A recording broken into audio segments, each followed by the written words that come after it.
कम से कम 16 घंटे बिजली दी जाएगी, लेकिन इतने सारे मेरे साथी बैठे हुए हैं, हर आधे घंटे में बिजली कट दी जाती है। होती है कट नहीं होती? बहुत परेशान है। जहाँ क्षमता, जहाँ लोड ज्यादा है वहाँ ट्रांसफर बढ़ाने का कार्य नहीं हो रहा है। रोजाना ट्रांसफार्मर ठोक रहे हैं, रोजाना कटौती की जा रही है, और कोई किसान देता यदि बिजली घर पर जाता है तो जय साहब के साथ के द्वारा उससे अभद्र व्यवहार किया जाता है। तो मैं मांग करता हूँ कि जो अन्नदाता है उसके साथ में ऐसा अभद्र व्यवहार बर्दाश्त से परे है, बर्दाश्त नहीं किया जाएगा। अगली हमारी मांग है, जो पशुओं में जो बीमारी फैल रही है, क्योंकि बरसात का मौसम है, गांव में पशुओं के पैर सड़ रहे हैं, बीमारी चल रही है, जैसे खुरपका बीमारी चल रही है। तो हमारे बीच में डॉक्टर साहब भी बैठे हुए हैं, ये जाते भी हैं, लेकिन फिर भी मेरा अनुरोध ये है कि टीम बनाकर गांव-गांव जाएं और गांव के जो लोग हैं उनसे जानकारी प्राप्त करें, वहां दवाइयां उपलब्ध कराएं, गांव वालों को चौपाल लगाकर जागरूक करें ताकि पशुओं को बीमारी से बचाया जा सके। और किसान जो कि क्योंकि आधे सारे किसानों की जो जीविका चलती है वो दूध के कारण चलती है, तो पशुओं को बीमारी से बचाया जाएगा तो किसान हमारा सुरक्षित रहेगा। सबके एक तरफ से टीके लगवाए जाए, सब पशुओं के एक तरफ, सबके पशुओं के टीके लगवाए जाए। हमारे तहसीलदार जी ने बताया अपने अनुभव के हिसाब से कि टीके लगवाए जाए।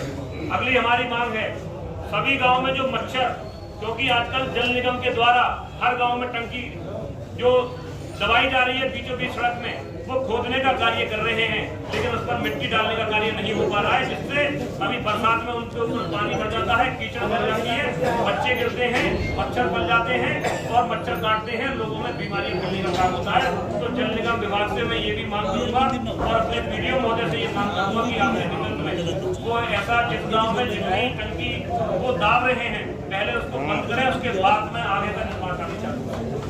इसके बाद में जो हमारी अगली मांग है वो है अनुच्छेद कोतवाल महोदय की मांग। वो ये है कि अभी बहुत सारे लोगों ने यहाँ बताया कि कोई भी जब पीड़ित थाने पर जाता है तो हमारे कोतवाल साहब का जो व्यवहार है वो अच्छा नहीं है। तो मेरा अनुरोध ये है कि जब माननीय मुख्यमंत्री जी का आदेश ये है, जब कोई वरिष्ठ पुलिस अधीक्षक के पास जाता है, जिलाधिकारी महोदय के पास जाता है, तो सबकी समस्या सुनी जाती है, सुनते हैं और उस पर संबंधित विभाग के अधिकारी को आदेश करते हैं। तो हमारे कोतवाल साहब को भी कोई पीड़ित आता है तो उसकी समस्या सुननी चाहिए, उसका निस्तारण करना चाहिए। और हमारे बीच में है कई सारे लोग बैठे हुए हैं जिनके द्वारा ये जानकारी अभी क्षेत्राधिकारी महोदय की उपस्थिति में दी गई कि कोतवाली अनुच्छेद पर भ्रष्टाचार हो रहा है, अवैध उगाई हो रही है। तो आप क्योंकि यहाँ पर मजिस्ट्रेट है, आपके बराबर में कोतवाली है, तो मेरा आपसे भी अनुरोध है, क्योंकि माननीय मुख्यमंत्री जीरो टॉलरेंस की नीति पर जो काम कर रहे हैं उसको आगे बढ़ाते हुए, अपनी जिम्मेदारी समझते हुए आप भी इस चीज पर ध्यान रखें कि किसी पीड़ित के साथ में अन्याय ना हो। यदि कोई पीड़ित आपके भी पास में पुलिस के संबंधित आता है तो मेरा आपसे भी निवेदन है, आप भी उसकी शिकायत का संज्ञान लेकर और उसका निस्तारण कार्य कराने का कोशिश करें। किसान है तो खाद की जरूरत पड़ेगी।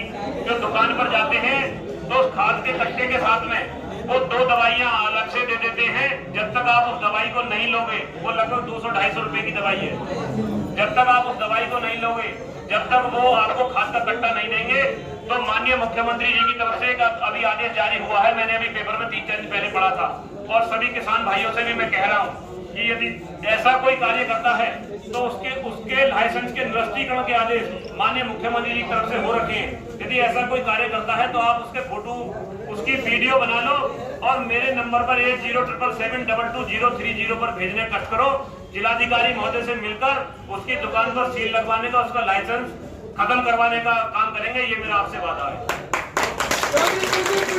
जिंदाबाद जिंदाबाद। विभाग की तो समस्या ये है कि ज्यादातर मोस्टली बिजली विभाग की समस्या है, क्योंकि कोई ऐसा काम नहीं है जो बिजली विभाग से पीड़ित नहीं है।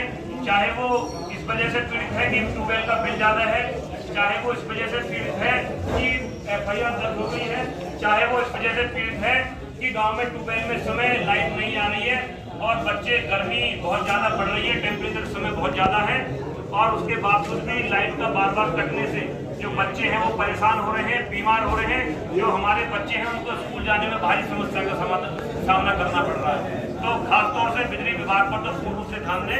जितने प्रार्थना पत्र हैं मैं आपको दे रहा हूँ और मैं आपसे आशा करता हूं कि आप 10 दिन के अंदर इनका संज्ञान लेकर इन समस्याओं का निस्तार करेंगे, क्योंकि ये जो सारी समस्या है, ये जो सारी समस्या है, ये आज अरबसैद तहसील की है।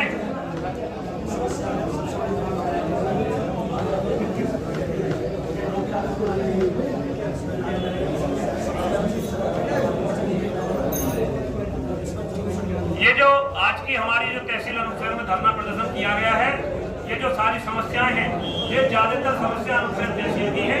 और हम आपसे आशा उम्मीद ये करते हैं कि इन समस्याओं को, सारी की समस्याओं को आप टीम बनाकर गठित करके उनका निस्तार 10 दिन के अंदर अंदर संबंधित विभाग के कर्मचारी अधिकारियों द्वारा कराने का कष्ट करें। और हमारी बहनी बैठी हुई है, उनकी भी कोई बात है।